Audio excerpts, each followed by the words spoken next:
Great. Well, I think we've got everyone here. We've got a great group. Welcome everybody. Happy Monday. It's great to have you all for our very last Summer Speaker Series presentation. We've saved the best for last. This is an incredible organization. I've had the opportunity to do a dialogue training with the Center for Mediation before. So I'm really excited for John Sweeney to be here with us and tell us all about the center and learn a little bit more. Um, just a reminder to put your microphones on mute if you're not speaking. If you have a question, feel free to write it down so you don't forget it. You can always put it in the chat, and when there's a pause in the presentation, I'll be happy to read it out loud. But you can also feel free to engage and with John as we go through the presentation. Without further ado, John, please take it away. Hello, everybody, and thank you for having me. And I'll be sharing you information about the Center for Community Mediation and Facilitation that's located here in Tucson. And I just have a couple slides just to give you an overview of the of our organization. And of course, feel free to interrupt me with any questions. But this is just kind of a quick little intro here. Um, okay, so a big part of our outfit is, mediation and facilitation. And what we want to do is empower people to kind of, interact with each other as human beings and, kind of connect at a really personal and maybe like a heart space.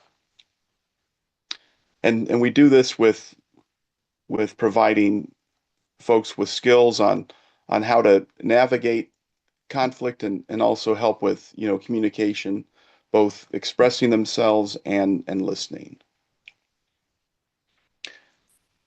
And let's see, like at the very beginning, it's the Center for um, Community Mediation. So right at the back, at the beginning, we've got conflict resolution. And then also Lauren mentioned the community dialogue. So conflict mediation resolution is pretty straightforward. It's the mediation, trying to find solutions. But Lauren mentioned the dialogue facilitation, and this is where we have community, or sometimes it's even, could be large groups like the city of Tucson. We did one when they were talking about expanding the zoo, and there was some concerns over parking and such. But there could be smaller things where it could be, maybe a small nonprofit that'd like to, um, you know, navigate a tricky conversation. So we provide that. And then of course there's training. And I've taken training from the center since about 2017 in various things from mediation to communication classes to, of course, like Lauren mentioned, the dialogue facilitation. And then also we can help folks with strategic planning. Okay, and let's see, it looks like I missed one slide here. All right, so here's what one of the things, and maybe this is the place that we might explore more today would be the trainings. So there's mediations certification, the dialogue circles we talked about. We're also working with the county attorney here in Pima County for restorative justice. And there's, conflict styles, dealing with biases, running meetings, um, um, and, and of course, customizing to your needs. So I thought maybe if that's enough, we could go. Um, let's see if I can remember where to stop sharing the screen. There we go. Okay, so that was kind of a lot of information at once, but I thought maybe we just what I'd like to do is leave you with something that can support you in your work with young people and in your roles as volunteers. And of course, we come from a communication perspective, conflict management, and so I thought I'd see if there was any direction that you all might have, or any questions, or maybe anything that wasn't clear that I just shared.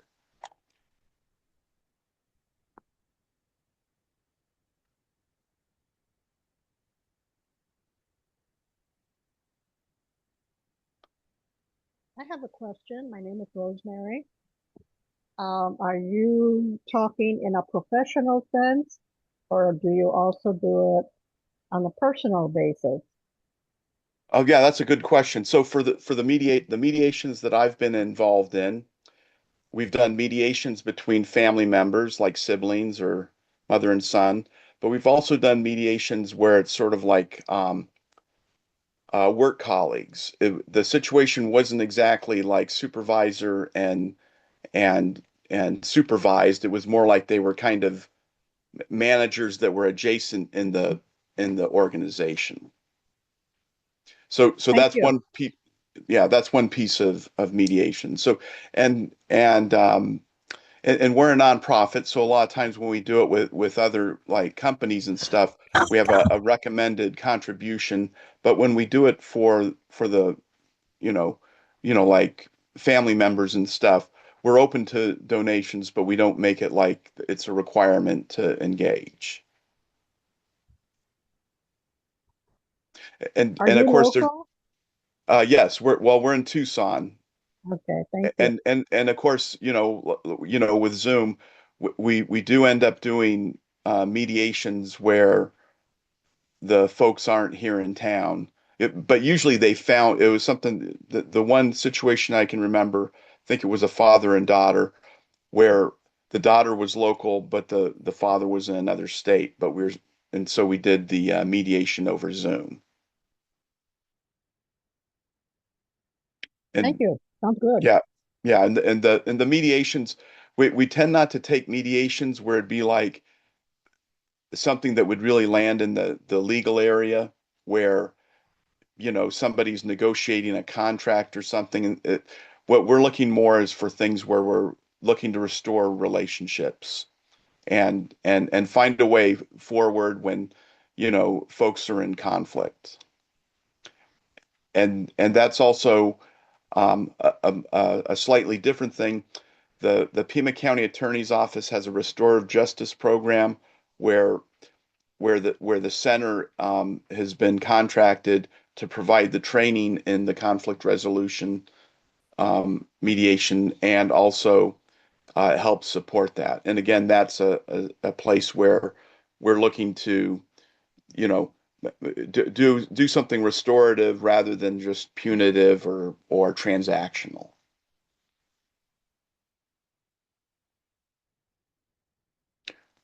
Yes, Val.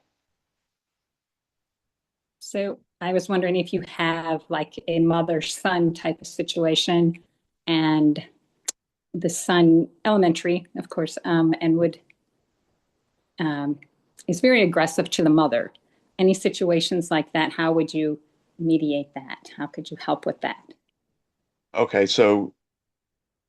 yeah, well, full transparency, I don't have any children, so I always worry about giving advice to parents.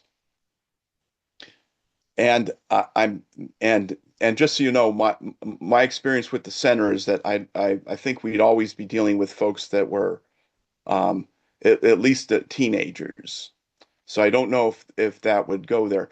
But even given that, just some standard, kind of universal conflict management things would be the idea of the communication side. And of course, what I would recommend is focusing on the listening skills. So the son is very aggressive towards the mother, and so the place I would start with is those listening skills to try and slow things down. Now, of course, it's one of these tricky things where if if the son's not interested in talking right now, well, then that doesn't work very well. But sometimes if you keep approaching, maybe you'll catch a break and the son will want to talk. And it would be to try and get at what's going on, because in my experience, a lot of times people act out when they're not heard, or they're trying to communicate something and we're just not getting it. And it's been a long time since I've been 6 years old. So, you know, it'd be that sort of like peeling the onion. They're acting out aggressively, and it's sort of like the why, and coming at it from maybe a open-hearted curiosity to say, why is this happening? Why, why the aggression? What's going on? As opposed to kind of coming at it from the punitive aspect, which is, you're misbehaving, you'll be punished because we can't have that type of behavior, and we're just going to shut it down. And so I would imagine that would probably stimulate anger and frustration in the little boy, and that's not really where we want to get. We want to get to a place where he's not doing the behavior. Thank you. And if we wanted to, that'd be an example of a exercise that we'd have in some of the trainings, where we would pair up and we'd take turns. We'd set the timer for like 2 minutes, which can be a long time, and depending on the training, sometimes there'd be a prompt, like, um, talk about a time when you're really angry, but there was no way you could express it, Mhm. or whatever the prompt might be. And then the other person is just gets to practice listening. And the idea would be is, don't try to think about, if a thought comes in like, oh, well, I think I could tell you how to express your anger. You just let that go by, and you just try and stay focused with the person, just listening, trying to stay with them, trying to follow what they're saying. Because, of course, I've had a lot of education where in conversation, the strategy is, well, you listen for that pause, because then you put your 2 cents in that you've been really wanting to say, and you're not really listening to the other person, and we're just kind of talking past each other. So, and that would be that idea of making the connection to the other person to try and understand what's going on for them. Thank you.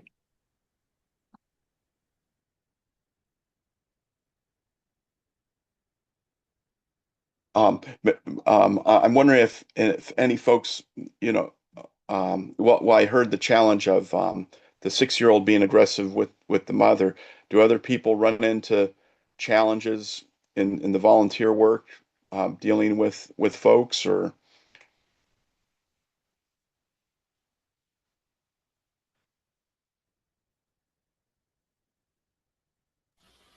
I haven't started my foster grandparent thing yet, but I've driven school buses for over 30 years. And I would say when you're dealing with children, you're going to have some times when you are. Yeah, I could imagine at times it'd be overwhelming, and it might not matter how many trainings you've been to. The stress of the moment is going to keep you from being able to, oh, well, if I would have done this, but um, yeah, so that could be a very challenging environment.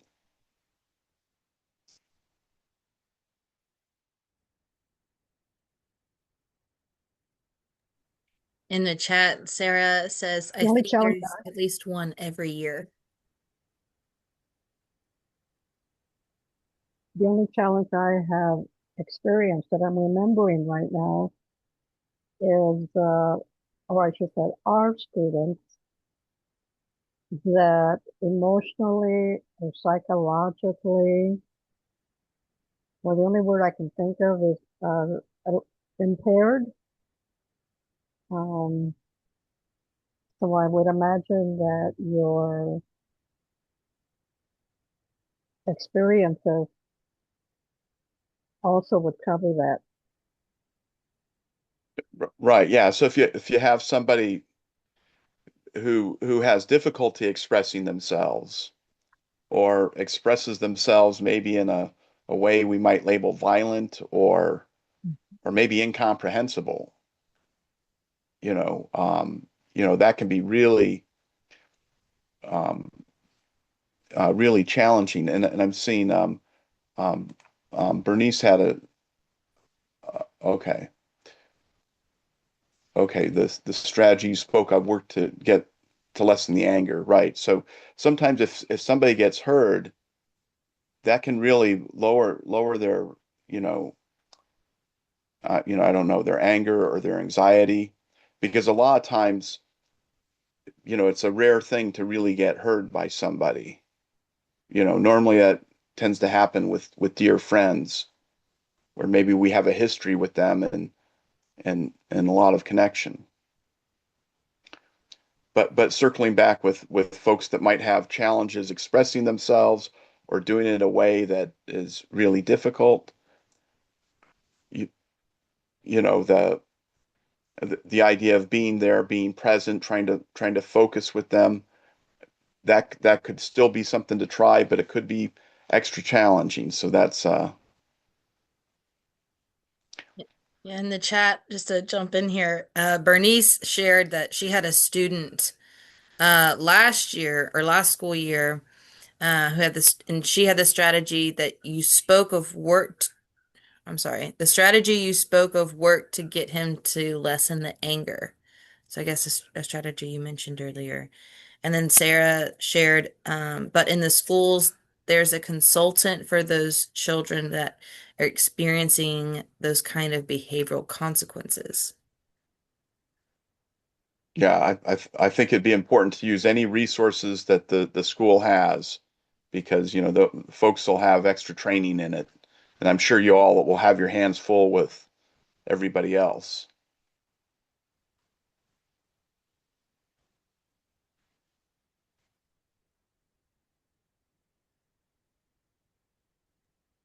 So I've been working with 3 students, and the little girl is very talkative, and the boys don't really like that. And I'm having a hard time trying to get her not to speak so much. And yeah, I'm a little confused on how I can keep them focused on their work and not chatting too much in that situation. Any mediation skills that I can use for that? Right.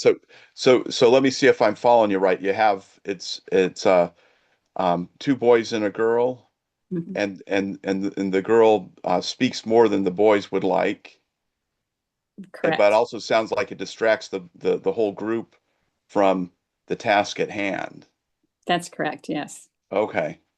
And then it's sort of like, okay, so how do we manage that? Because I know there's some cultural programming that says, don't interrupt people, let them, don't push down on people's voices. You want people to express themselves.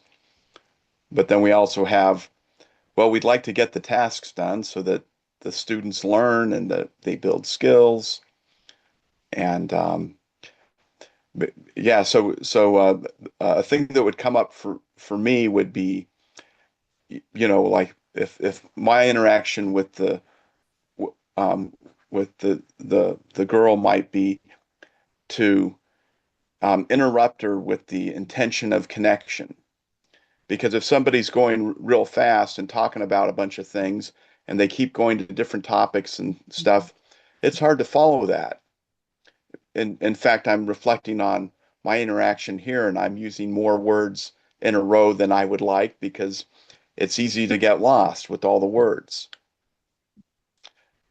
So I'll just call this uh, little girl Kathy. I'd say, oh, Kathy, could you just take a breath for a second?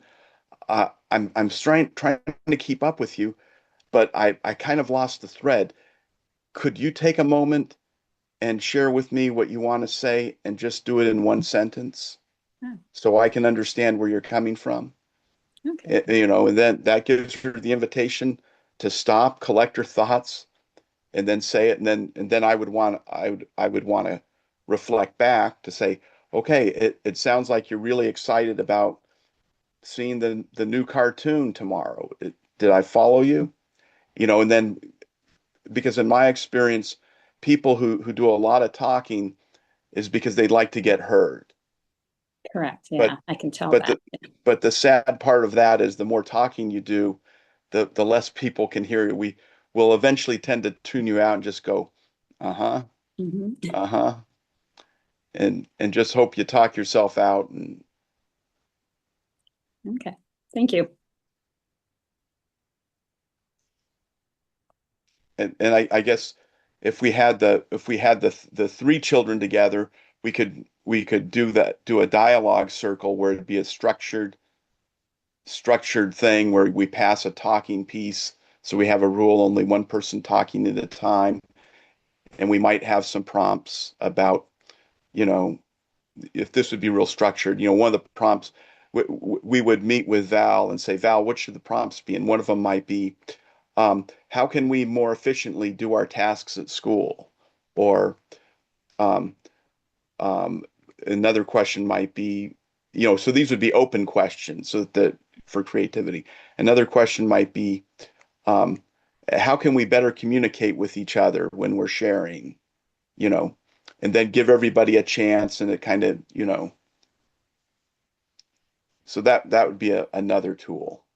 But I would say that'd be a pretty big hammer for for two little boys and a girl, but just to give you an example of the work the center does. Okay. Thank you.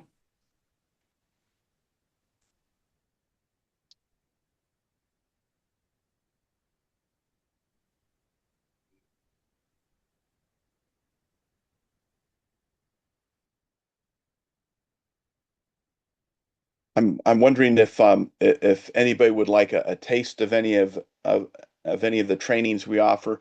I always want to be careful about putting up too many PowerPoint slides, and so that's why I always like to try and find out if there's something in the group that you're interested in, and that way we can look at that. But um, and and we can always just take a moment and see if anything stirs around what we've been talking.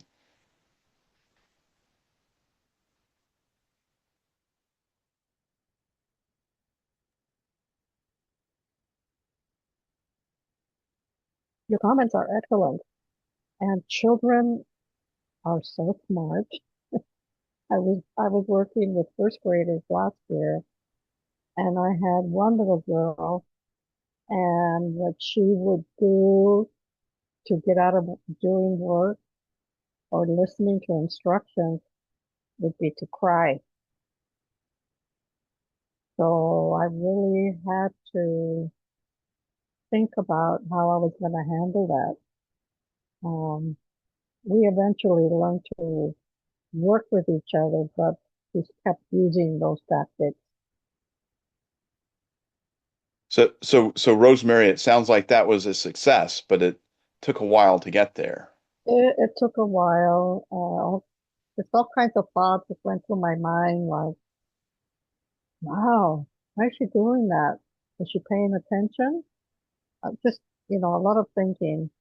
Um, anyway, we finally worked it out, but she kept jumping in and out of that. Yeah, so it sounds like there was some successes, but then sometimes she fell back to her previous strategy. Exactly. Love and patience and skills and knowledge. I had a little girl that used that crying on my school bus. We'd get to school, and she had an older sister too, about 4 years older or so. And get to school, and she'd just start crying, just gushing tears. And I finally, I noticed she got worse when people paid attention to it. It says, "Oh, what's wrong? Are you okay?" So I tried a different strategy one morning, and she started to. I says, "Oh, suck it up. That's enough." And her sister, I says, "Don't say a word to her." And when we got to the school, the gal that greeted the little ones and got them off the bus into the classroom, I says, I mouthed over the little girl's head. I says, "Don't ask her how she is." So she didn't. And that was kind of the end of it. Once she didn't get the, all the reaction that she wanted. I had to make her sister stay seated for a while so she wouldn't jump in and say, "Oh no, she's okay." And but once she didn't get the sympathy and all that attention for it, it quit. So I don't know. Kids.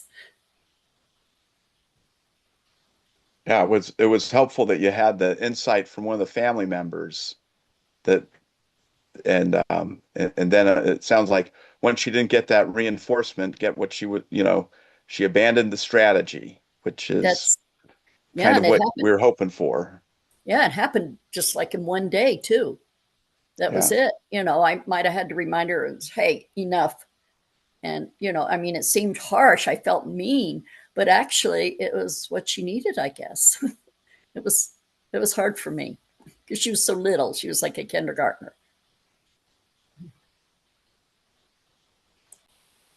It sounds like it was a challenging strategy to implement because, we don't want to be seen as, saying don't cry, but, you know, it looks like that, she was just doing it because that was the way she got attention, but maybe she got enough attention from you when you said that's enough.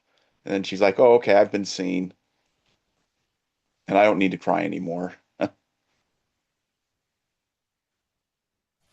And the gal that met the kids at the school got them off the bus, when she got her on by.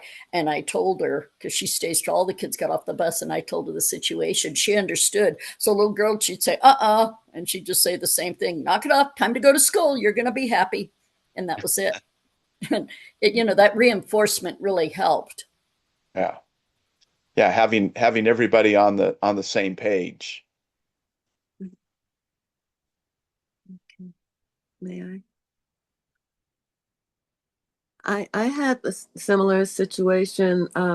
I do one-on-one, and so I get the kids that are not doing their work in class, and so they use various methods of not doing their work. And so when they come into me, um, it's one-on-one, and I'm focused in on them, on their behaviors and their reaction to, the work and whatnot. And I noticed that were a few children that would use the tears.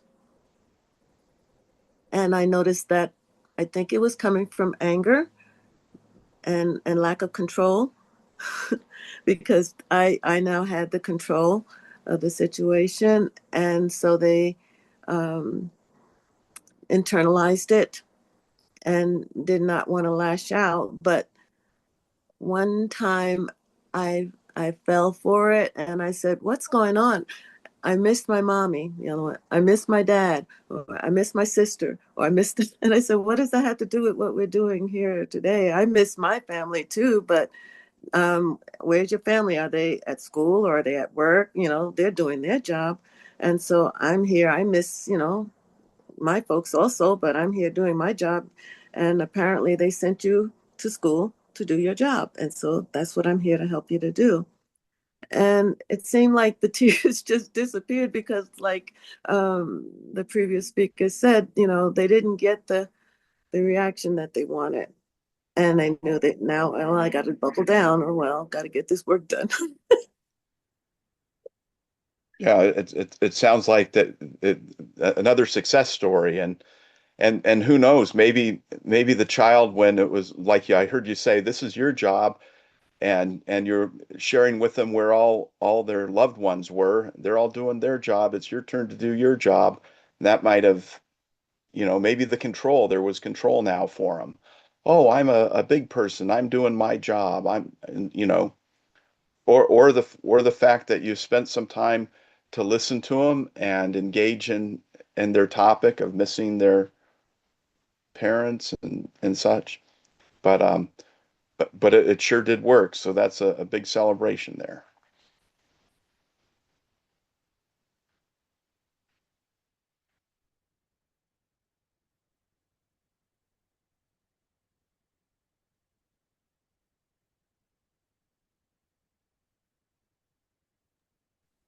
John, you mentioned that you thought it might be a good idea to do a taste of some of the training y'all offer. with this group. I think Yeah, that, right. Yeah, so we could do that.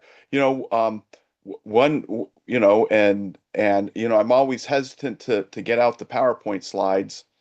But one possibility would be to to do a listening exercise if we'd like, and that would be pairing folks up into dyads, or maybe if there's an odd number, maybe three, and spend some time doing that if if that's something you'd like. But I just want to make space for kind of what's up for folks, or if there was some other piece of training that you'd like me, because I can get into some of the slides and share some of the ideas around listening, or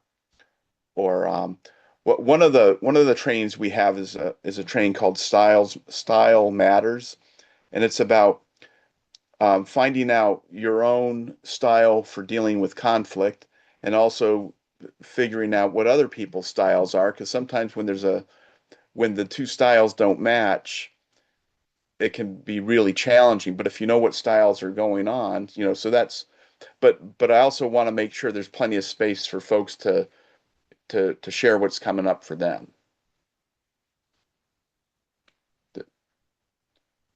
Um, the, or maybe we just do that, we break up into pairs and try practicing some listening skills if that works for folks. yeah, are you talking about like in breakout rooms? Yeah, like in breakout rooms, and if you and I'm glad to help make the breakout rooms too, Lauren, if you'd like. But I also want to kind of check in with the group, because if folks are more in okay, so I'd like the information. So because sometimes folks are like, hey, I'd rather learn some tidbits and things instead of jumping into the practice. So let's see. So I saw one person say we let's see. Yeah, Bernice or Val said you'd like information. So did you want me to share a little bit about the different conflict styles and see where that goes, or Yeah, I think that's a great idea. okay. Let me share a little bit of a slide here.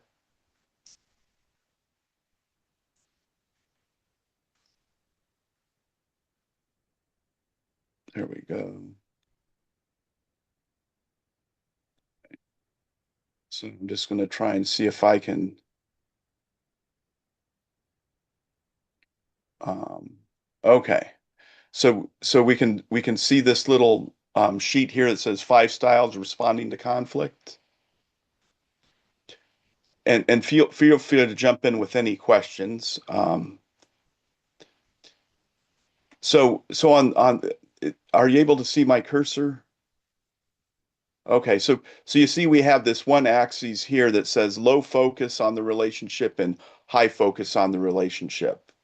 And up here we have this other one, high focus on the agenda and low focus on the agenda. So it kind of talks about if you're kind of where you are in the situation. But we can see I'll go with this kind of tricky style. If you have a low focus on the relationship and on the agenda, it kind of sounds like you're not really caring too much about the outcome, and so that ends up being a style of avoiding. And you can see here it says, and I'm wondering, is it big enough to read, or Mm-hmm. okay? So you have this idea of low lose lose, I lose, you lose, and it's people that you know just want to keep away from uh, uh, the the conflict, and they say, let's talk about some other time. So that's an avoiding. And part of this training, before we get to this slide in the training, is we'd go through a questionnaire, and everybody would then score themselves to figure out where they land. And so if you're somebody who's really interested in the agenda and also on the relationship, you might land in the cooperating style, and that's an idea of I win, you win, and the idea that this is my preference. I'd like to know yours, and it's sort of like you're on the same page. You want the outcome to happen, where the task at hand, but you also want to make sure that you don't burn any relationship bridges. And and then over here we have the directing one, where high focus on agenda, not so much on the relationship. And it's the idea of I win, you lose. Yeah, and it's we're doing it my way. It's my way or the highway. Where you're not really, this one would be not so interested in what other people's input is. It's like we got a job to do. And of course, I would want to say that none of these are like good or bad. It depends on the situation. Um, like in the directing situation, if I have a first responder or an emergency situation, I'd like them to, let's, let's take care of my appendicitis and not ask me if I think I should use this scalpel or that scalpel. Just get the job done. But other places that it could be, it might not be so useful. So then down here we have the harmonizing, and this one is I lose, you win. So the harmonizer is like, well, I'm not going to worry too much about what the agenda is. I just want to make sure that that the other person gets their way, kind of. Whatever you want to do is fine with me. Um, and and I'm flexible. And then we have the one in the middle here, the compromising, where it's the idea, I win some, you win some, and they're, we like to meet halfway. And I'm wondering, I was thinking maybe if it, let's see if see what we have in the chat. Okay. All right. So I'm wondering if that's stimulated enough for maybe a little discussion. Like, would anyone like to share um, what strategy what style they think they might have, or what seems to have worked for them, or?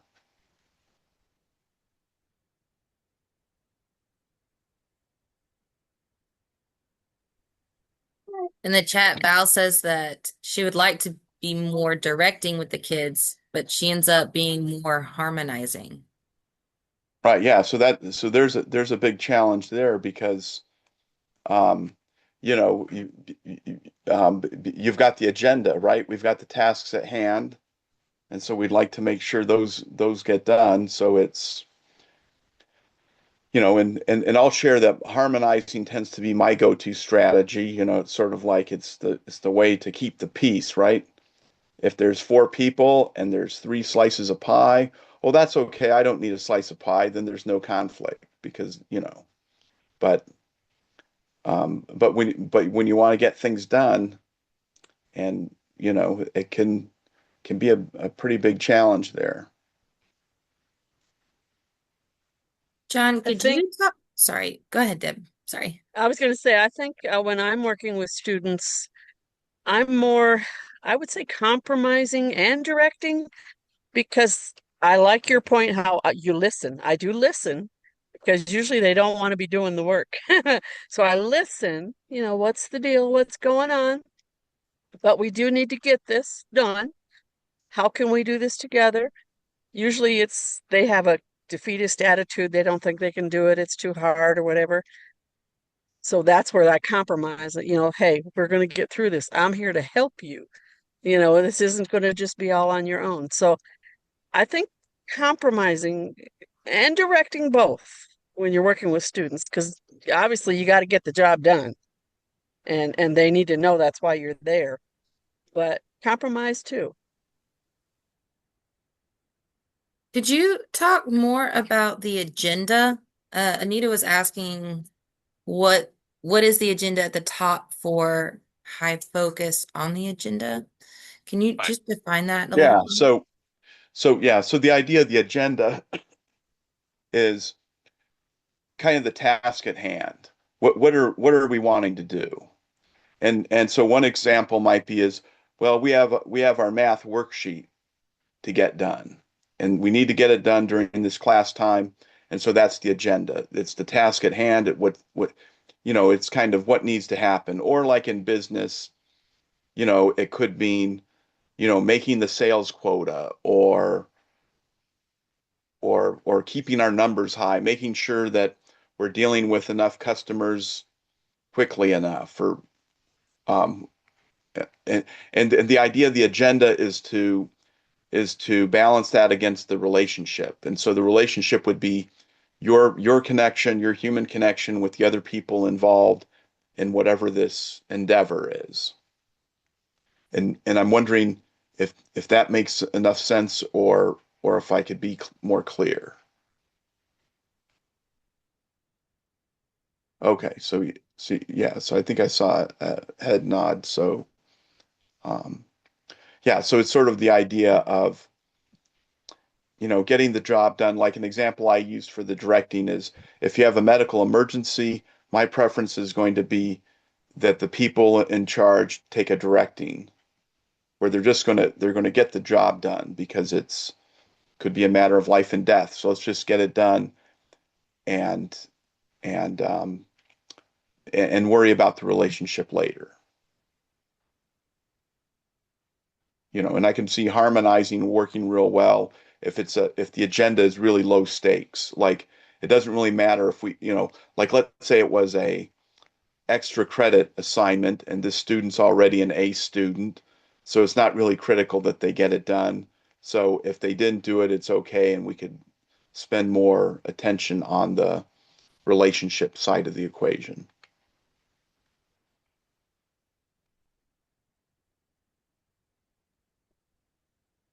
I really like your comment about how to bring back the student to the topic at hand.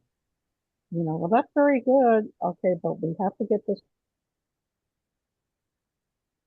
work done. Let's work on it, and then we can talk about what you want to talk about at this time. I really like that. Yeah, because Rosemary, I hear you acknowledging the student's concern, but also saying, "Hey, look, let's get this task done, and then we can talk about what you want to do." Because let's kind of find a way to do both, and and and not say that whatever they want isn't important or valuable, but just to let them know that we've got stuff we need to accomplish.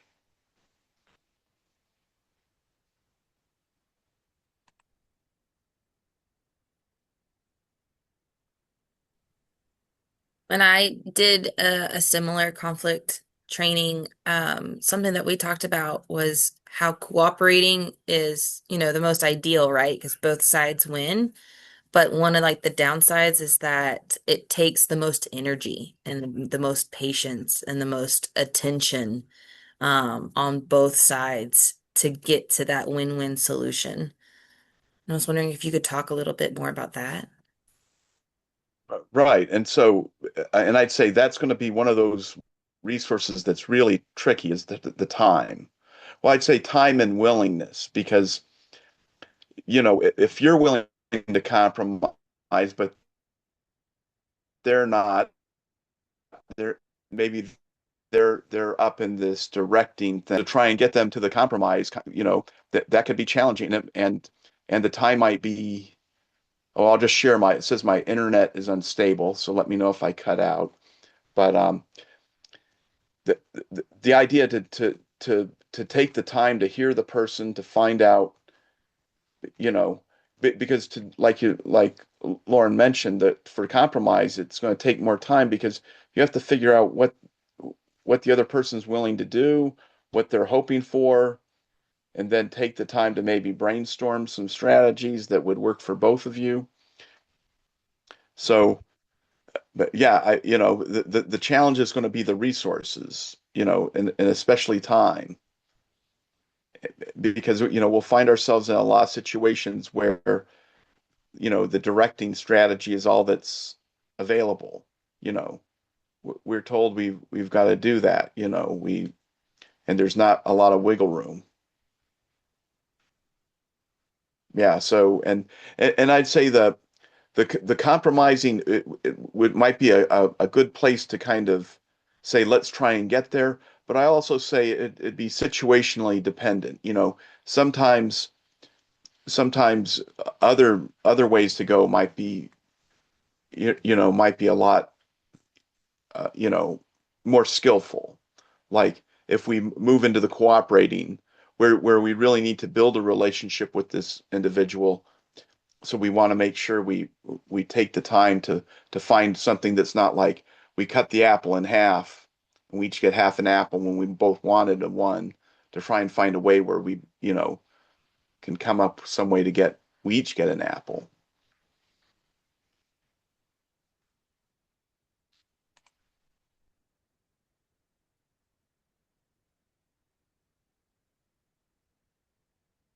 Okay, now I'm seeing Val mentioning that you've got limited time at the end of the year, but you're hopeful that um, maybe there'll be enough time. So that's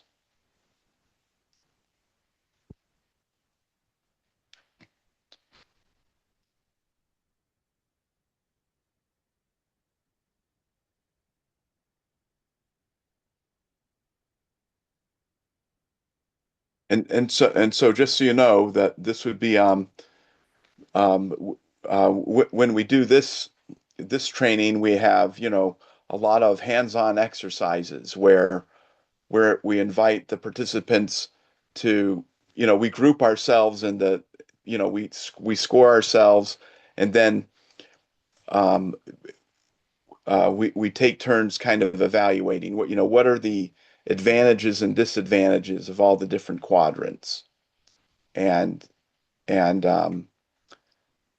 because because I wouldn't say there's any bad strategy style. Some styles might be more effective in a wider array of conflicts, but there's always kind of pluses and minuses, and then I think we tend to do some role plays about, okay, if you have somebody who has a directing style and they're in conflict with somebody who's harmonizing, um, uh, what do you think is going to happen?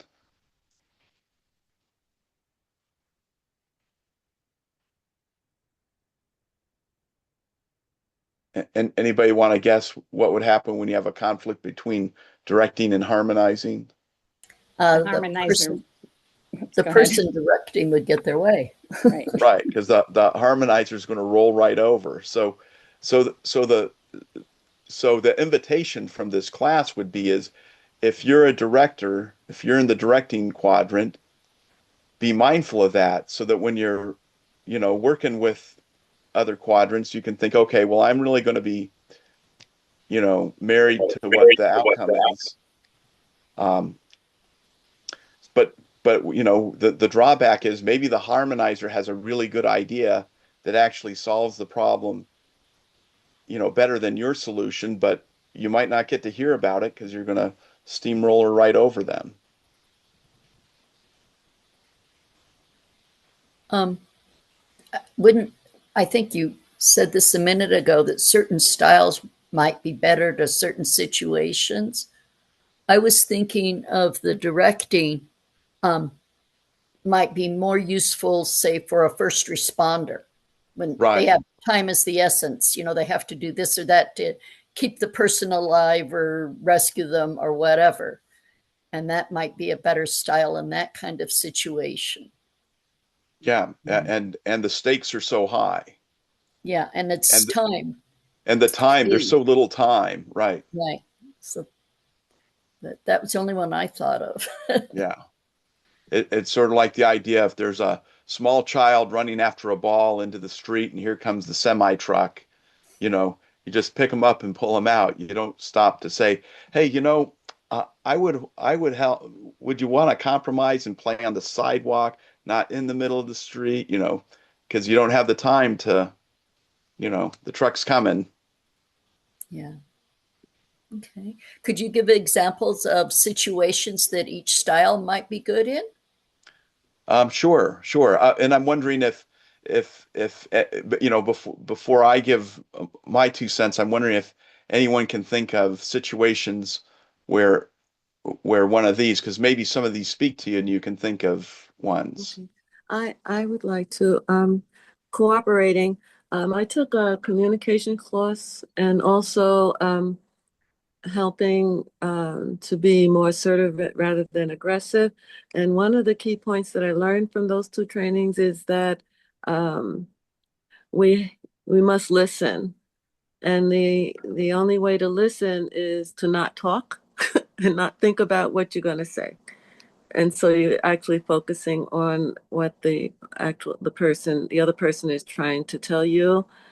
And so that I kind of look at that as being cooperating, because then after they talk, then you get a chance to talk. One of the things I tell my kid is, um, when they interrupt me, I said, okay, I'm talking and you're talking, so we both can't listen at the same time. So one of us has to flap our ears and open them and close our mouths so that we can hear the other person. So that's what I wanted to share. And Anita, yeah, thank you. So the cooperating where you're taking turns, communicating, but doing it in a way where you're being very present. You're listening to them. You're not trying to think of what you're going to say next, and you're taking the time. And it sounds like you're holding what's important for them as precious as what's important for you. So it's that idea of win-win. Um, Anybody else on these different quadrants here?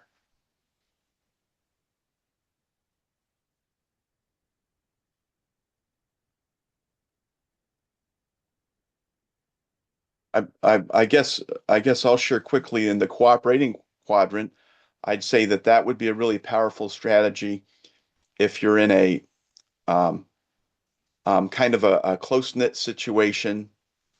It could be you're the members of a team or a family or a group where it's really important, where it's not only important that we get the work done, but we really want to look out for each other and make sure that kind of all the voices in the group are heard and that everything's taken into account and that it's not like anyone's anyone's kind of taking advantage of someone else, where it's really important that whatever we do together.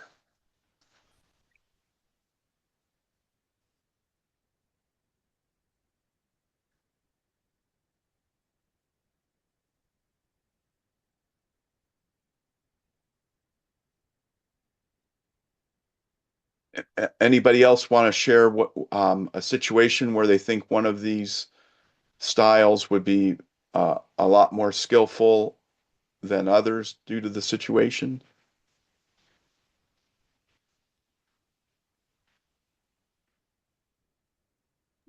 I'm curious if anyone wants to pick avoiding, when avoiding would be good in a foster grandparent situation, or even in a senior companion situation. Hmm.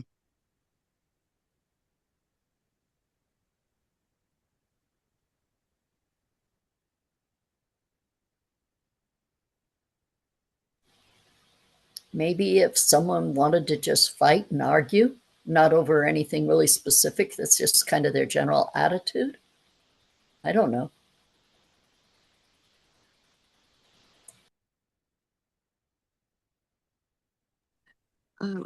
Somebody mentioned that when your child is being disruptive or um, rude or mean or just not wanting to be in this situation, avoiding, I've used that. Um, And I asked them to leave the room and go back to the teacher and let the teacher handle it because we're not supposed to discipline or anything like that. That's not our job to handle that kind of situation. Someone else mentioned that we have counselors and people that will come and remove the child, and they have their own way of dealing with that. So avoiding, for me, that's how I would use that one. Sometimes in the after school program, let me see, can you hear me? Oh, yes, we can hear you. Oh, okay. The kids might get into a little conflict. And it's sometimes it's good to stand back and let them work it out themselves, because sometimes they do right away. So not to jump in right away, because it's better if they know how to work it out themselves.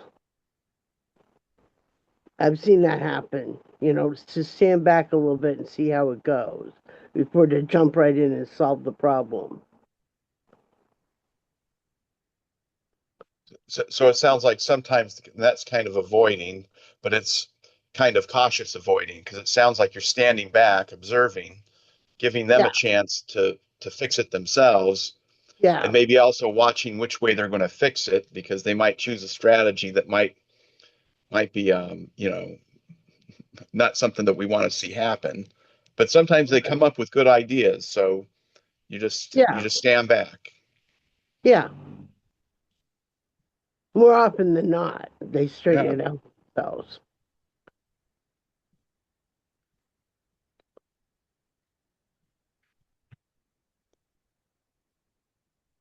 Yeah, so the avoiding one sometimes, um, like what Susan mentioned, it might be a useful strategy if something's going to resolve itself anyways. You know, and then the example there was you're witnessing a conflict, but it looks like the people in conflict are going to resolve it anyways, so you just avoid it. Or maybe it's um, some worry about something, but then time is going to take care of it and it's going to resolve itself one way or the other. And and so I'd say the avoiding strategy, the only time it tends to really be that useful is if the stakes are really low. Like the agenda isn't very important, and maybe your connection to that person um, it isn't something that you really need to focus on in the moment, maybe because it could be that well I'm gonna be avoiding here, but later on maybe on a different situation I'll be more in a compromising style. The the avoiding comes up for me like let's say I had a conflict with a cashier at a gas station in the middle of I don't know Washington State, and I'm never going to drive there again. And so it's and maybe it's a low stake. Maybe I wanted the receipt, but there's some conflict over that, and I'm just like, okay, I'm not going to worry about it. I'm going to walk away because it wasn't really a big deal.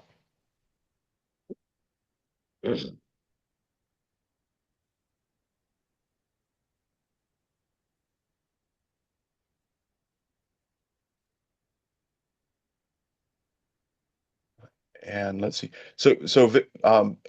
Victoria, I think you had the question about an example for each of the different quadrants. And let's see. I'm wondering if we've done enough, or should we? I think maybe we missed a couple. I just wanted to check in with you how you're doing with that. Um, could you give an example of when harmonizing might be the best way to go? Sure.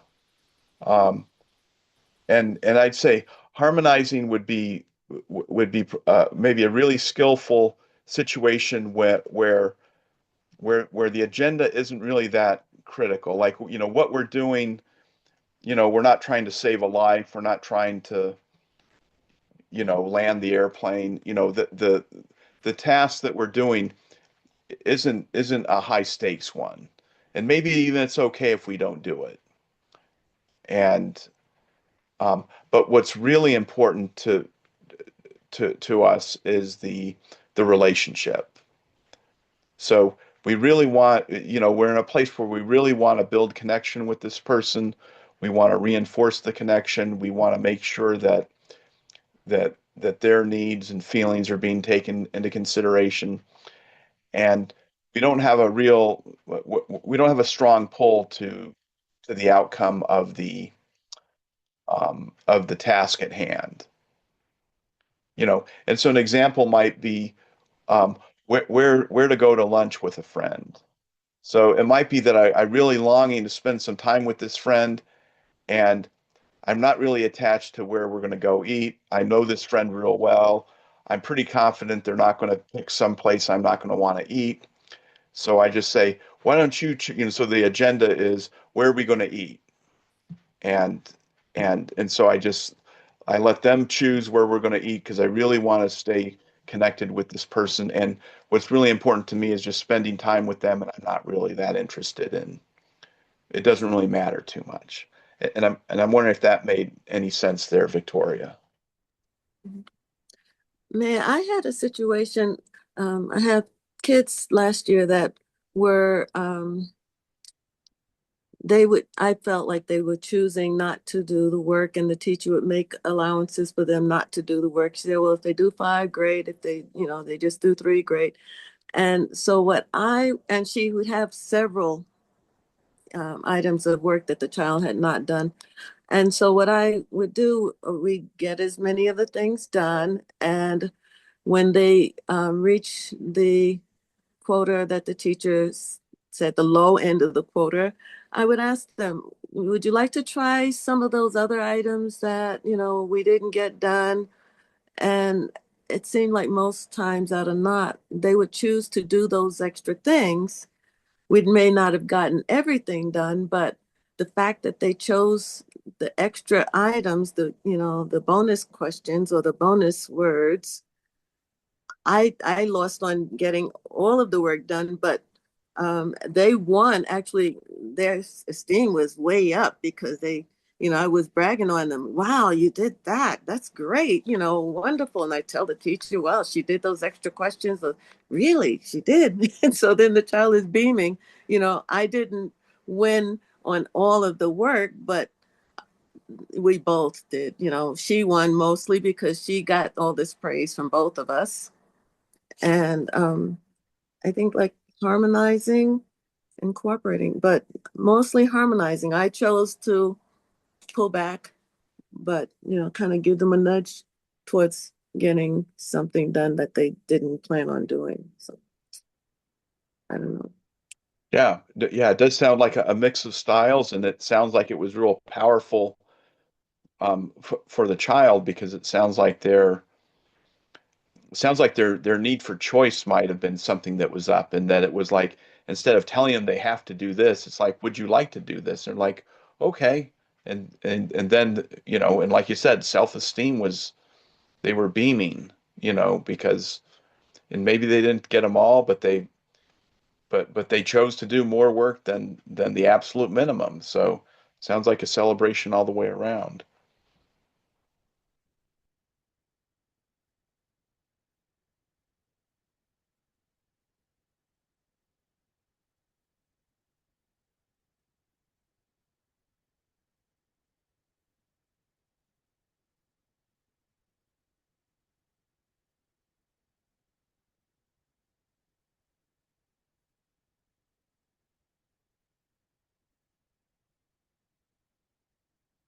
Well, I'm wondering if we take a break from this slide and see if there's other stuff that's bubbling up. Does that sound like a way to go?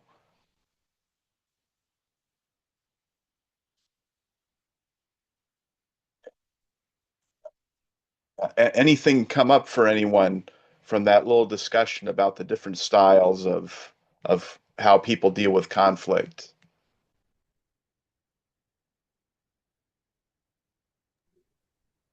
I have an inquiry. Maybe you can talk a little bit about this.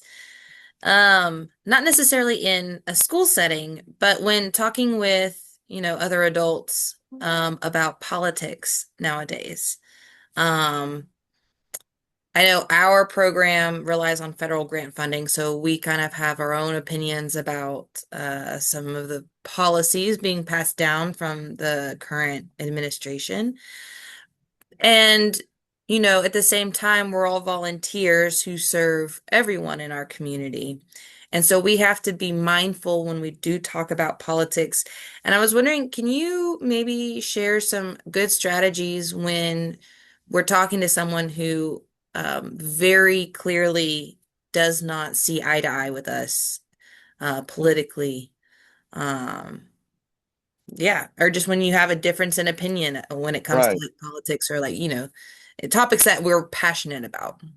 right, right. So some of the training that I took from the center back a couple years ago, it was called nonviolent communication, and a lot of times it gets called compassionate communication.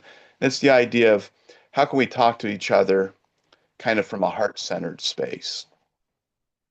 And so, because part of that training would be is, well, to communicate with folks, you don't have to agree with them. Um, but part of communicating with other people is understanding where they're coming from and kind of understanding, maybe what their passion is, maybe you know, what their deep values are. And so, but the number one caution I would use is that it's hard to connect with people like that if we're already kind of overstimulated and we're already kind of really angry or really upset about what's going on. So like if I'm really upset with somebody, even if I use any kind of techniques to talk to them, if in my heart I just want to wring their neck, it's not going to matter what kind of sweet words I say, that's going to come through. So the first question I'd always want to ask folks is if you're speaking with somebody who has a different set of of priorities than you, is am I at a space where I can approach them with kind of open-hearted curiosity? It's not the curiosity of how can you believe such a thing, it's the curiosity of I see you as another precious human being, and I'm curious about your journey, how you came to be and value what you do or prioritize what you do. And, and yeah, and I see Anita mentioning, that it sounds like Anita, you're valuing the respect of your relationship with your brother-in-law versus the differences in the choices. And definitely people can be very passionate over politics and religion. And I can remember in day, you know, in days from yesteryear where you didn't bring up religion and politics. Those were just topics you didn't talk about. But kind of going back to this idea of what can we do? What tools can we use? And I'm going to kind of roll back to that listening where where we're listening not to think about how we can rebut, how we can poke holes in what they're sharing, but listening to connect and and try to understand where they're coming from.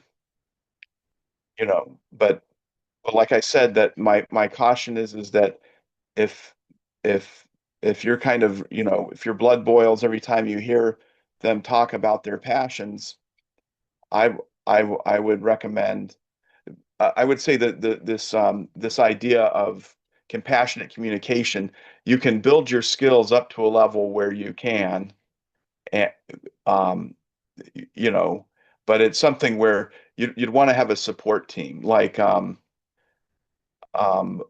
sometimes what I would do is, let's say I'm going to go visit some relatives, because family members tend to be the ones that can push your buttons the best. And so what I might do is call some of my friends that are also studying this compassionate communication, say, um, I'm going up to Seattle in 2 weeks, and so I'd like to kind of get a few folks on call. So if I need some emergency support, I can call up and say, I just spoke with my brother-in-law, and I really need to kind of vent and talk to somebody and help me kind of untangle all the feelings that came up because, I'm angry and frustrated and overwhelmed and, I just can't see straight. So I talk to a friend, or maybe I have to end up talking to two, and then my nervous system gets calmed down enough, and I just remember my brother-in-law is another precious human being. He just has some priorities that are different than mine, but I'm trusting that we all want safety, we all want autonomy, we all want respect. We all want these different needs that are kind of universal for everybody, but it's just the strategies that we tend to disagree on, and to go from there. So, and thank you for the thumbs up there. And it's it can be really challenging because you know passions can run very deep. Yeah, there's what I could do is uh, that work talks about oh, and so generational issues. So the generational issues will be very similar to that idea of the politics issue, where you're going to have generations are going to have different. Everybody's going to kind of have the same values and stuff, but some are going to prioritize some values more than others. They're still there. It's just that people have different preferences, and that can play out over the generations. And the the tricky thing I want to mention too is that, of course, we lump everybody into these different generations, but you're going to have outliers, and you're going to have people that have preferences that don't really align with their generation exactly. And so it's always an individual, but sometimes it is helpful to the reason why the generalizations are helpful for us is it kind of gives us a place to start. Okay, if I'm running into somebody at this age, my first guesses are going to be this, and this, but then I'll get to know them and find out some of those guesses are wrong. The let's see um, a colleague of mine shared a interesting article with me, and if you'd all like it, I could put it in the chat.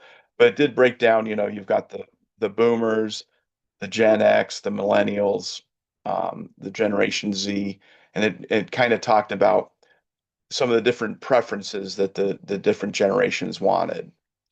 And I can give you a quick summary of the article, but I can also put it in the chat if anybody would like it. Okay, so let me grab that real quick. So I had a conversation with my daughter-in-law, and she's one generation, and she's a manager of people in a younger generation than her. And so she's telling me how this younger generation that she's hired, they just have no common sense. They can't put situations together. And I look at myself and then think of her, and I put her in that same situation because my generation, I look at her and say, you just have no common sense. Why would you do something that way? So to me, there's a lot of generational issues that way, and it's very hard to balance those, I guess. Yeah, it's one of those things where yeah, it just seems to history maybe doesn't repeat, but maybe it rhymes, and you hear similar themes. I don't But oh yeah, go ahead. know. I was just going to say the intergenerational. I'm almost 70. I have a son in his 30s, my youngest. And I'll say, well, I think such and such. And he'll look at me and say, yeah, but mom, you had dinosaurs for pets. And I'll tell him, well, you're still in diapers. And we just laugh and go on. But that's how we deal with it because we are drastically different and we know it. That's just our way to deal with it. We just joke about Right. it. Yeah. We've had very different life experiences. Some of us remember computers when they would make those high pitched tones if you wanted to connect from home, and fax machines were everywhere and all kinds of stuff. And of course, it just seems like change happens so fast. It just goes by really quickly. Okay, so I figure I just give you the quick little thumbnail sketch for the folks that um, don't want to read the article. It says that baby boomers place a high value on hard work and loyalty, and Generation X, they value independence and autonomy, and millennials, um, uh, they like they like to do coaching and feedback and do continuous learning, and Generation Z, um, it says that they'd like clear direction and opportunities for advancement and developing new skills and problem solving. Now, I would say that all the generations value all those different values. It's just that maybe some people have a preference to prioritize one or over the other. It's sort of like when we were talking about the small children. A lot of times, what I've noticed with them is the need or the value that's up for them is autonomy or choice. Because they, and I can kind of remember a little bit of what it was, where you're kind of told all the time what to do, and there was few options where and it was kind of a special event. Okay, now it's your turn to make the choice for this one little thing, and so throughout our lives, I think the um the uh the different values probably shift and change. I'm thinking in my 20s, I was much more interested in adventure than I am now in my 60s. Adventure's still fun, but it just seemed like back then I kind of prioritized it, maybe even too much. I'm wondering if anybody has anything up about this idea of the different generations and their different values.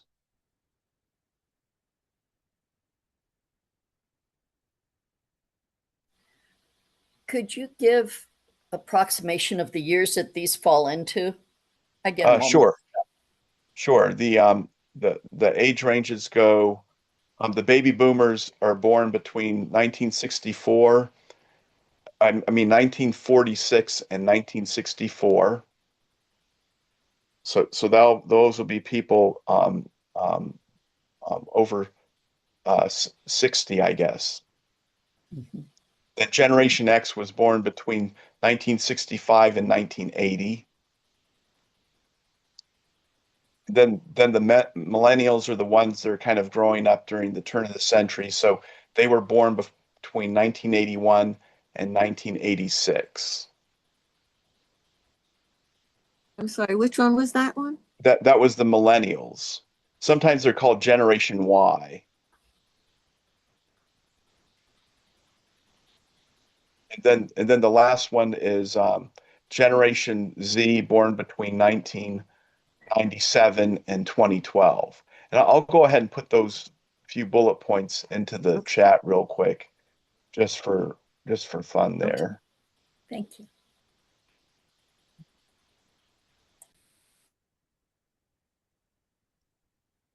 And it looks like I have to do it in two pieces here.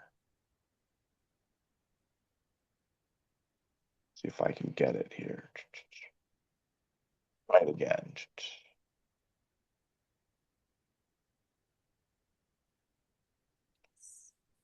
Okay, there we go. Here's those paragraphs there.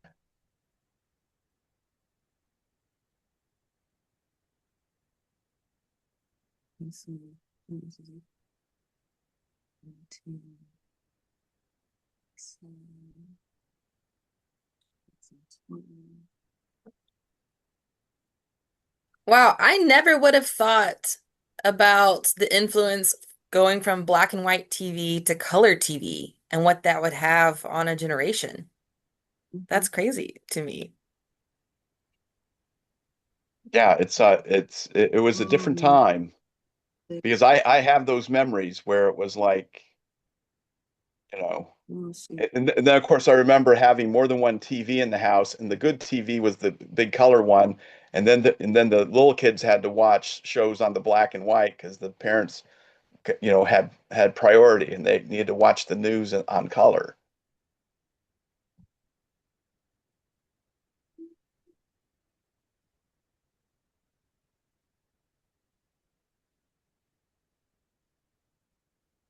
Yeah, and hearing the having things in common with Gen X, Beth, I'm right on the cusp there, so I'm a boomer by just a couple years, and my my younger sister is Gen X, and her husband's a boomer, and their son is a Gen Z, and the son tells me that I'm a Gen X because I'm uh,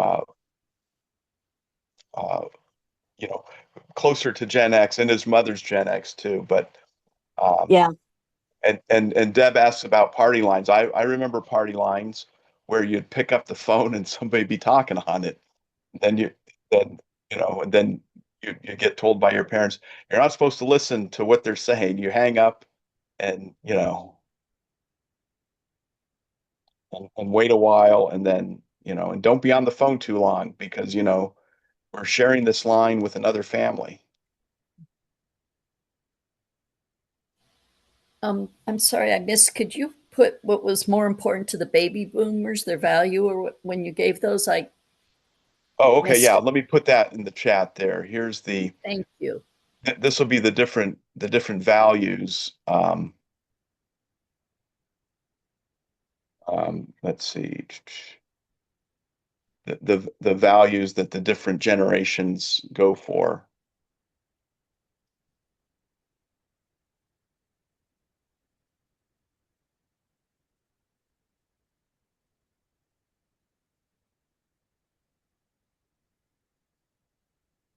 Okay. It, This is too many to copy down. So could you or Lauren send us this in an email so that we can check it out in more detail later? Yeah, I can do that.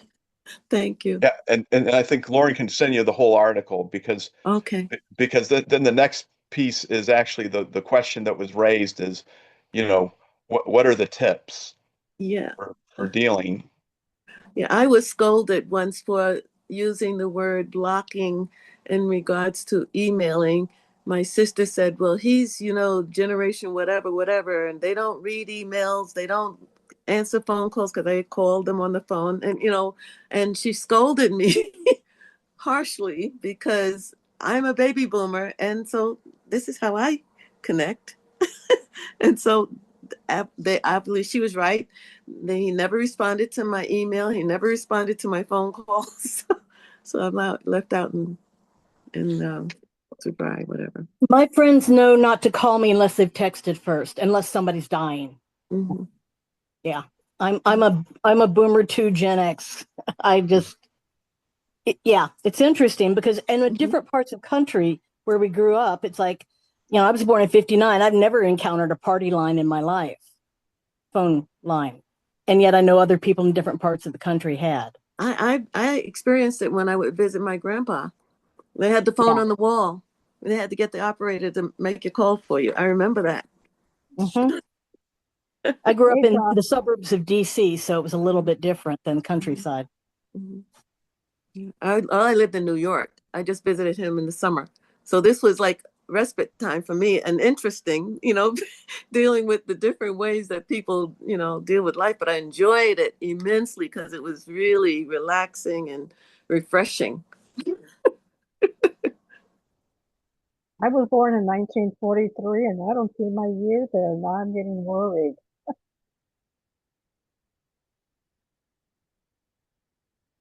I didn't quite catch that, Rosemary. I You was said born you're, in 1943, but the record for baby boomers says 1946 and 64. oh, okay, right. So this article didn't include what's sometimes called the silent generation. I believe And these were that.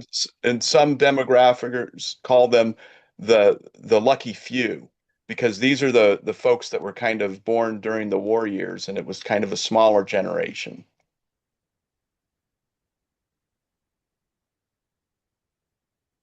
Thank you. That helps. Being a millennial, I value my older generation's experience and wisdom. But is it which I forgot, is it Gen Z? The Yeah, I think it's Gen Z, the one below millennials, the younger Correct. ones. We were in line recently at the rodeo, and I there was a group of teenagers in front of us, and I just said, "Excuse me, is this the line for the ticket booth?" And every single group, like teenager in the group, was on their phones, and like no one would look at me, and I was like, "Hi, excuse me." I thought I was being very polite and very like non-abrasive, non-threatening. And everyone just kind of was like, who is this stranger talking to us? And they kind of shuffled away. And I looked at my cousin and my husband and I said, did I say something wrong? And it brought up a conversation about how COVID going into lockdown for these young students for so long, they lost the vital years of socializing with people outside of their bubble. And we were kind of witnessing kind of the consequences of that in real time. And it was a very interesting moment. So I thought I'd share. Do you think part of that, Lauren, could be from the like stranger danger type thing? We're taught not to speak with people they don't know type of thing, or do you think it was just the COVID thing? Possibly. But I also maybe it's like the culture that I was raised in. Once you're like a certain age, like these were very clearly like 15, 16, 17-year-olds, like a younger child, I would understand if they were more stranger Stranger danger. danger. Yeah. But I felt like even as like a teenager, I was used to speaking to older adults or at least answering questions if I was asked. Mm-hmm. So I don't know. I don't know.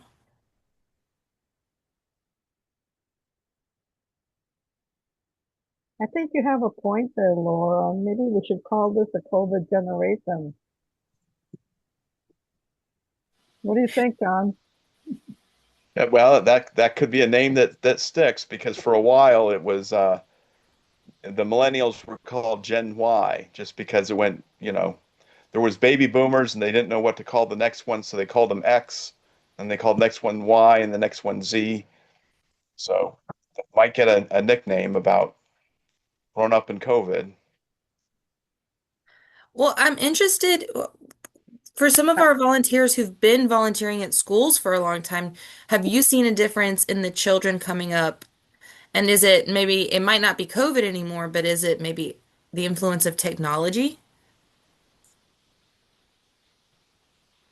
I've seen the electronic devices, I think, is a big drawback. It really is. The teacher, if you're not if they're not exciting and thrilling, they can't compete with what they see online. And I think that's part of the communication too. They're so used to being on their devices, they don't look at people and speak to them like you did. You asked a question, "Hey, am I, and is this the right line?" They're not used to direct conversation. They're looking down at their phones and talking on their devices. It's a big drawback, I think.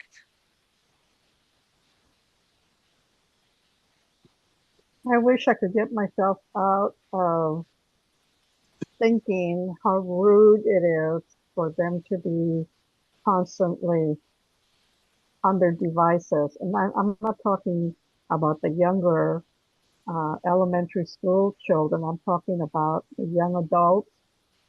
Um, and I find myself judging them and I can't get myself out of that. I wish I could. Yeah. I, Deborah, I think you're absolutely right. And Lauren, you too about COVID, because they resorted to their phones because they couldn't meet and talk in person. I think they lost the ability. They're not comfortable with communicating directly or personally anymore because they're so used to their phones. And I heard a funny story about people that were shopping in Walmart or something, and there was a gal standing right in front of the milk door, and she was on her phone, and people were waiting politely for her to move so they could get in and get their milk. And she just was on her phone, standing there, oblivious. So someone said, "Excuse me, would you please um, let me get to the milk?" She's, "Oh, just a minute. I'll be off in a minute." And she was really rude. Well, finally, a baby boomer or earlier, a former Marine, grabbed her phone and threw it high up, and it bounced off all the rafters up above, in the store and broke into a million pieces.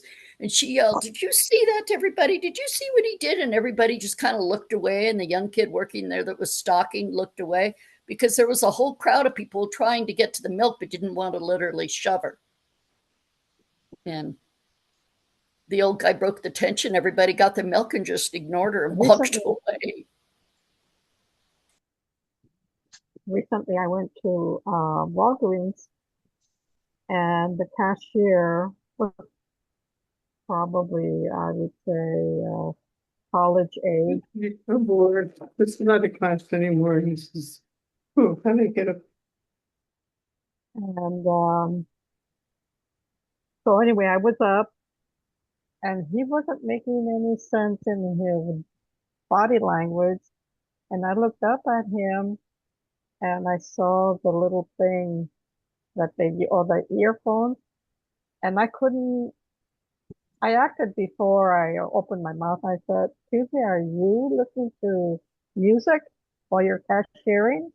And he says, "No." Anyway, he made a mess out of bagging all my stuff. And when I left, they started falling off the cart. Some of the plastic bags were torn. Just a general mess. Um, and I don't like to complain, but when I got home, I did call and spoke with the manager. She wanted me to go in and they would give me credit for the damage to some of the products I used. So I went in and I took out most of the bags and she saw the tears. And I told her, "I don't want to get him in trouble." I said, "It's just that he wasn't paying attention." And I blurted out, "Are you listening to music?" And he said, "No." So that's one time that I went out of control, but I wasn't in a feisty mood. I was trying to be courteous. Help.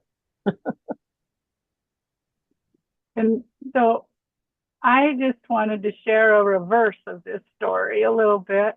When I met my husband 20 years ago, we had 7 little kids, and I was studying geology, and I was a total outdoor person. My kids were outdoors. We went camping and had a big dog and lived in the country. And my husband, he's a computer guy. And he lived in the city and his kids played on the computer and they were fantastic. And but we were completely opposite. And so I made judgments about that, like, well, get off the computer, let's go do something. And um I'm and he talked about when he was young, that was a big thing, that they got a computer when he was a young kid, really early on. And as time has gone by and we've raised our kids and we do camp a lot and we do lots of things and we found balance, I realized that when he was young, there was probably a lot of those same judgments that I included have about my kids that are now the kids that are in their early 20s on their computer. But I also can see that is his livelihood. That is his bread and butter. That's his talent and his skill. And he passed some of those things on to my kids. And so life has a way of teaching me the balance in those kind of things. That literally is his skill and his talent. And so I like to think that life will teach my kids and the kids coming up. They have skills and talents that I don't have. They have ability to be on electronics and to do things online and to connect with people in a way that I can't connect. So it helps me give grace when I'm like so impatient with, can you make eye contact with me? Can you look at me in the eye? And life has a way of doing that. So I just thought I'd throw my humbling life experience to my very talented husband who loves computer work and is very comfortable in his little man cave without anybody around working all day.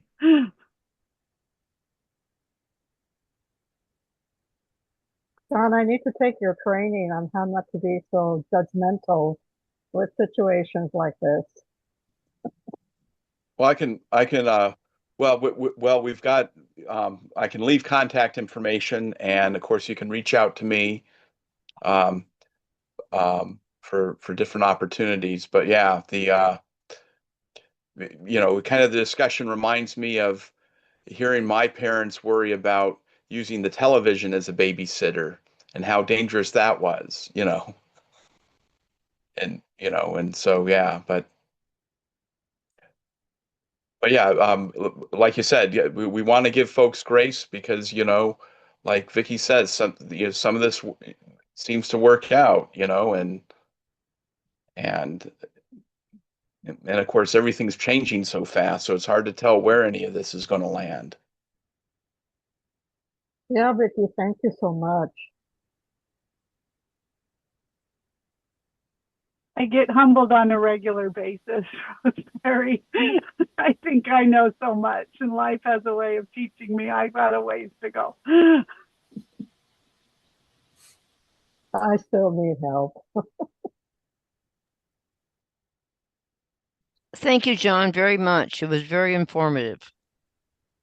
Yes, thank you, John. John, do you want to put your contact Yeah, info in the chat and yeah, I'll send it in the yeah. follow-up email. Yeah, let me do that real quick. And Lauren, would it be okay to put the link to the survey too? Okay. So we're a nonprofit, and we're grant funded, and so the grant folks want to know when we do a presentation, how it went and stuff like that. So I'll put a little quick survey in the chat, and and potentially maybe it might be in an email, um, as well. And I'm here in Tucson,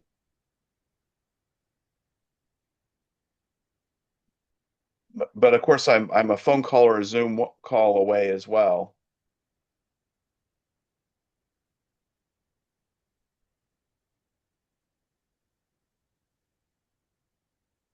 Yeah, let's see. Uh,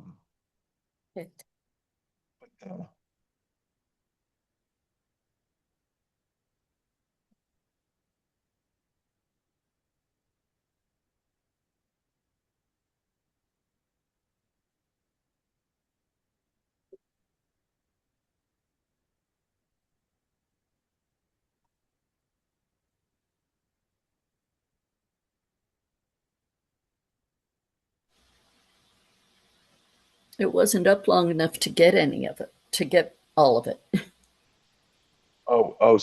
it disappeared. What you might do is Yeah. click um on the on the yeah, are you on a phone or a computer?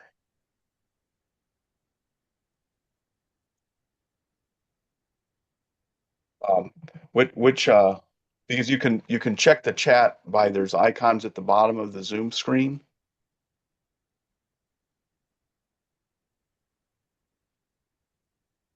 Do you see the chat? You're muted, Victoria.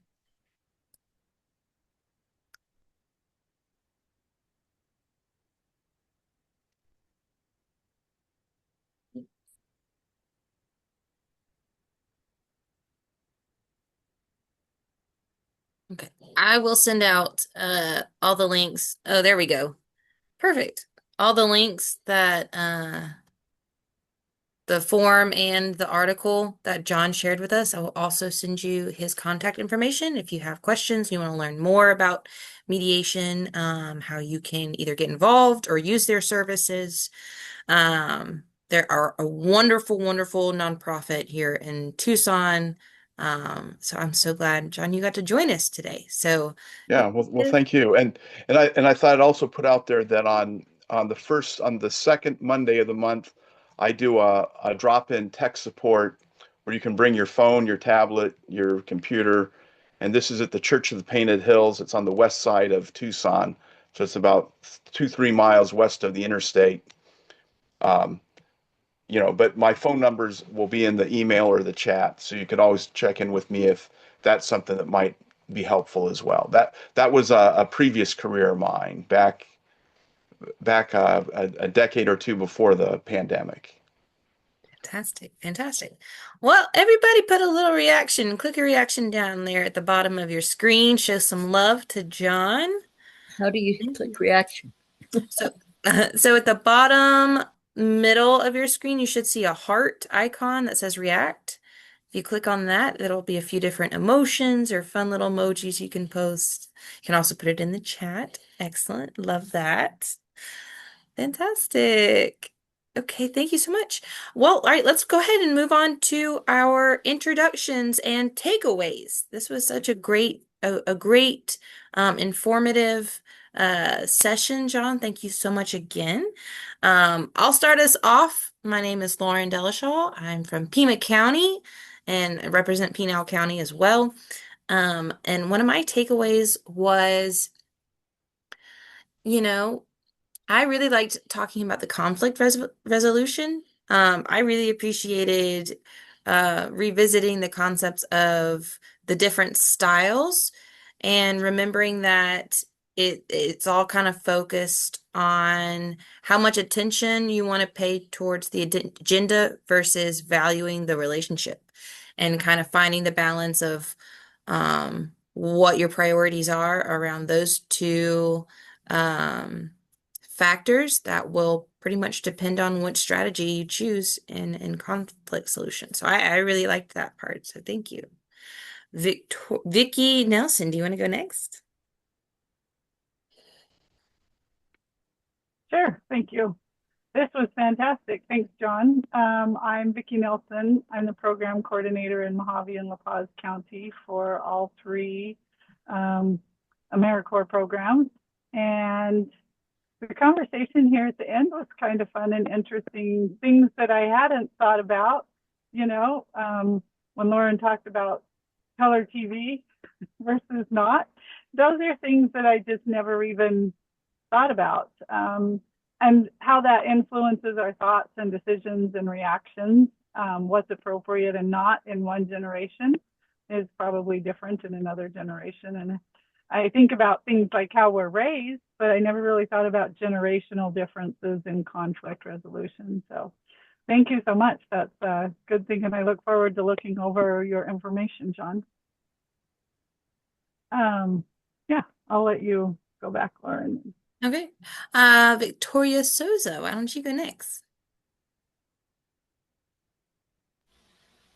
I really enjoyed the presentation. Very informative. I liked the 4 different ways of conflict resolution. If you can recognize that, then he gave us information on how to work with it and do it. And that was really good. And also, I would love to shadow Anita for a week. But it was very good. Oh, I'm sorry. I'm from West Yavapai County, foster grandparent. Well, with the Anita mentioned, Anita, would you like to introduce yourself next? Yes, I'm Anita McKenzie White. I'm a no, I used to be a vocational counselor. I'm a foster grandparent in Mojave County. And yeah, I would love to have you shadow me if you want to. This is, just hopefully it's a kid that'll work with us. But my takeaway, I enjoyed the different styles.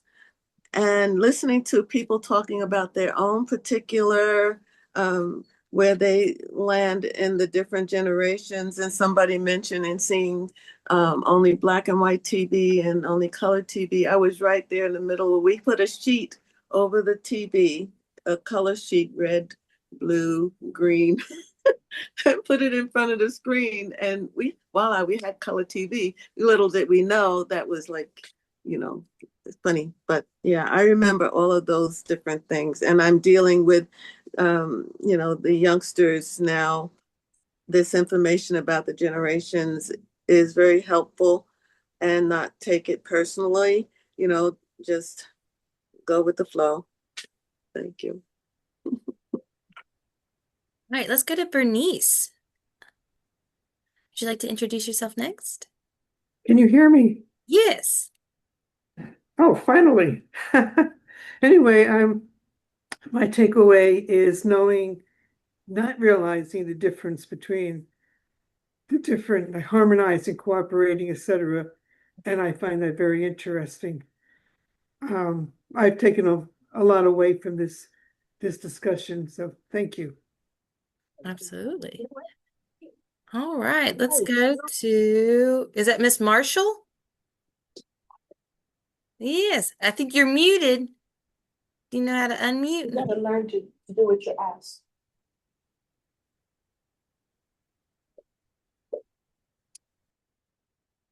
Oh. Miss Marshall, you're muted. Do you know how to unmute? Do you see a microphone button in the bottom left-hand corner?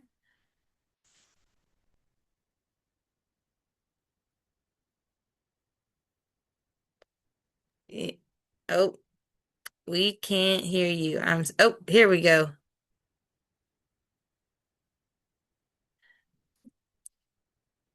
We can't hear you. Hi there. Robert, you want to press the unmute button? It's the bottom right corner. It's a little icon of a microphone, and if you just click that, it'll unmute and we'll be able to hear you.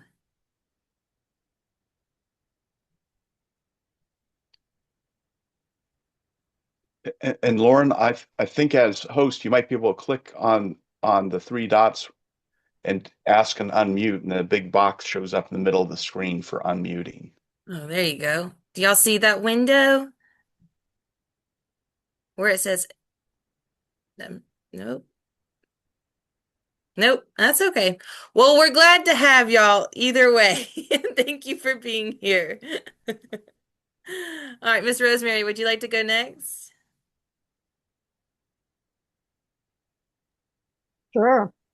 Okay, the whole thing was excellent. And I especially like the reminder about that we are all precious human beings. Oh, I'm sorry, Pima County, Twin Peaks Elementary School. And Anita, I'm going to make a date with you to get blood transfusion so I can learn how to go with the flow. I think I've been trying to do that most of my life. And John, I'm going to call you so I can sign up for some counseling. Thank you so much. Thank you. All right, Miss Frances Mays. Okay, Frances Mays, Pima County Foster Grandparent Program. I just never realized. I mean, I've always just, did everything without really thinking about too much. And this really opened up a lot of my mind about different programs and different ways to look at things. And I thank you, John.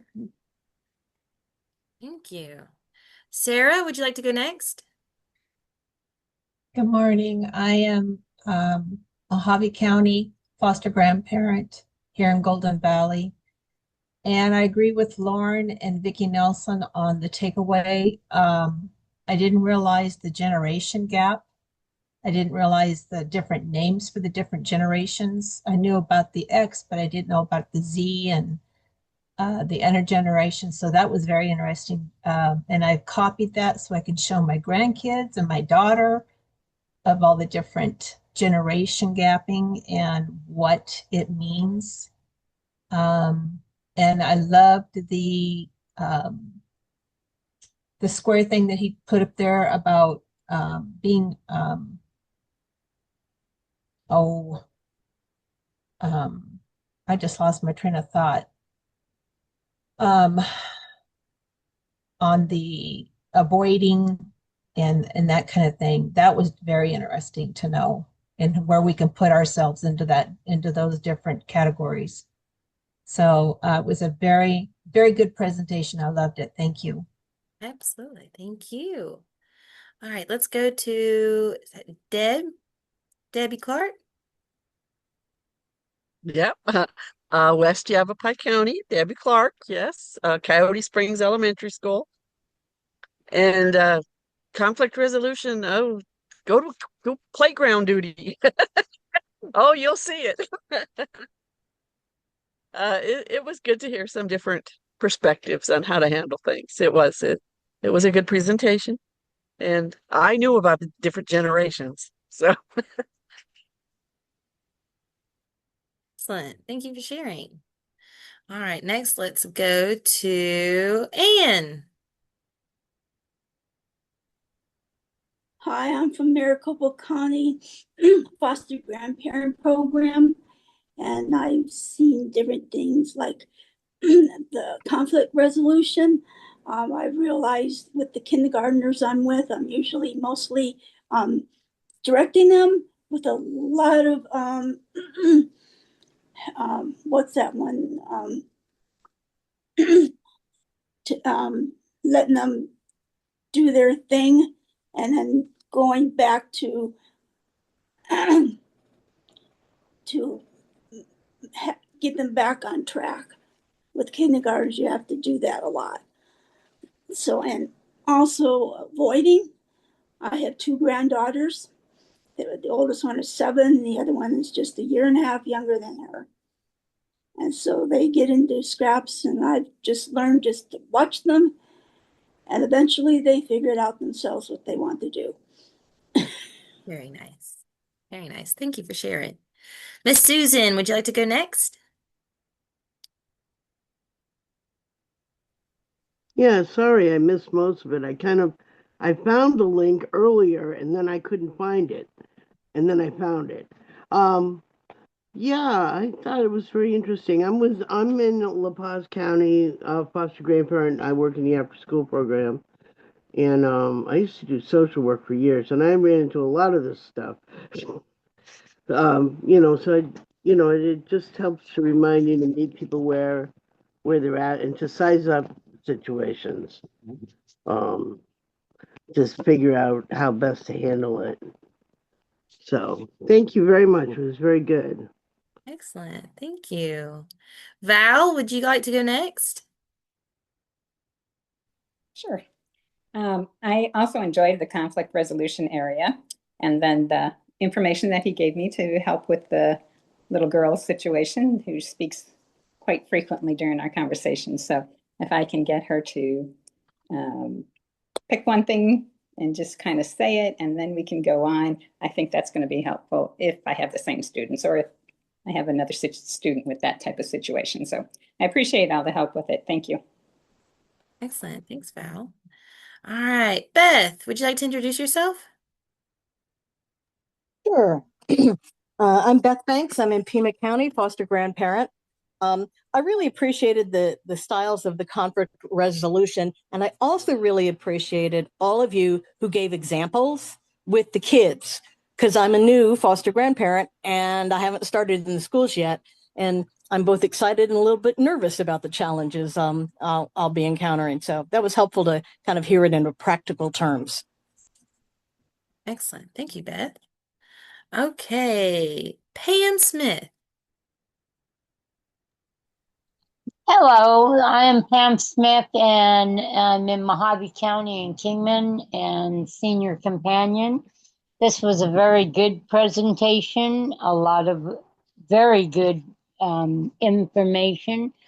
I'm actually a baby boomer, and where when I was brought up, we had respect for our elders. We played a lot outside. We were told when the street lights came on, we better get home. And these kids just don't know that nowadays. And I had black and white TV and color and a phone on the wall. You know, these kids today, they don't know what it's like to hang a phone up. They just push a little button, but this is the new generation, and a lot of the times, unfortunately, it's sad to say that the kids don't have respect now because society has made it to where parents have to be very careful in how they discipline their children because somebody's going to step up and turn them in for abusing them. And these kids know that. So, unfortunately, this is the generation that we have to deal with now. And it can be done, and you can still teach your kids. Just don't be afraid of the system. Thank you, Pam. Miss Ernestine, would you like to go next?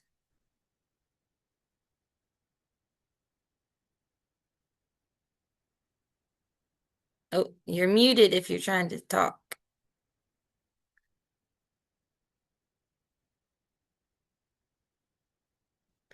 Ernestine, there we go. Okay, there we go. Ernestine Holloway, Pima County, Foster Grandparents Program.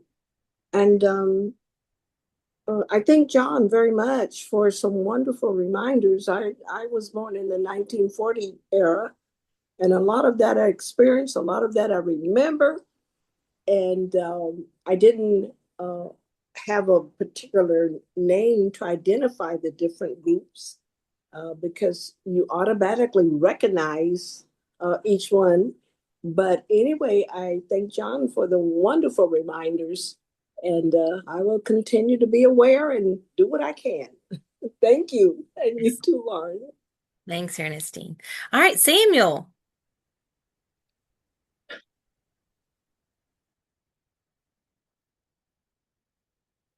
Oh, Samuel, you're muted. There we go. Sorry, I've been running around trying to get some things done, but I do thank the presenter for showing up and speaking about the things he spoke about. Excellent. Excellent. Well, thank you. We're glad you were here. Yeah. All right. Who did not get a chance to introduce themselves? Your camera is off and your name is listed as iPhone. Who might that be? Oh, that's okay. You do not have to show your face. We're glad you're here nonetheless. Thank you, John, so much. Thank you, everybody, for your participation in the Summer Speaker Series. This concludes today's session as well as the summer series. So again, thank you to everyone. Thank you, John. You're free to go. I'm going to ask the volunteers to stay just quickly for one more polling question. Thank you so very, very much.